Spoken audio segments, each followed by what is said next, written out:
Machiegni nyaka Ramogi, nyinga Milton Ochieng, jakom board matayo aguch omenda mag dongruok e sub-counties Olaga Luoch owacho ni en gi geno ni bura mageto wito oko aguch NG-CDF ok bi nyago olemo, kowacho ni omendago osekonyo e loko ngima jopiny kokalo e dongruoge mopogore opogore e gwenge. Jood bura mathoth bende odok ne aguch NG-CDF ka giwacho ni osekonyo jopiny kuom higni bura kane giloso e nyasi mar keto mise e gedo mar kilese e skunde primar ma Bosin. Jaod bura ma Baringo Central Joshua Kandie owacho ni moko kuom omenda mosebed ka ichwalo e counties onego dar kendo tere aguch NG-CDF, kowacho ni chenro mag dongruok mag counties ok nen achiel kachiel ne jopiny e kor gwenge.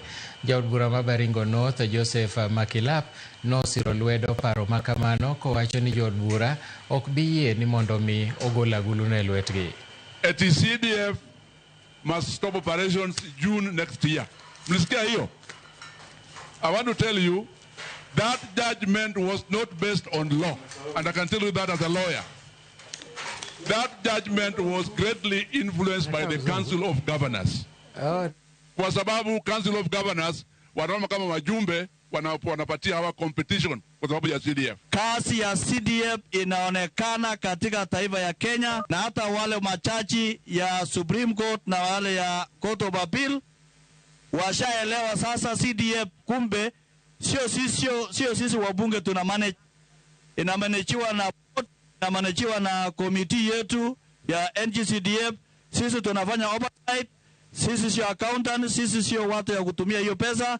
We play our role as parliament as oversight, but we want to assure you, as long as we are members of parliament in this country and we are lawmakers, we shall ensure CDF is there to stay for generations. They can increase our CDF, because if CDF is seen everywhere, sini afadhali hata tukate kidogo hii ya county government ikuje kwa CDF.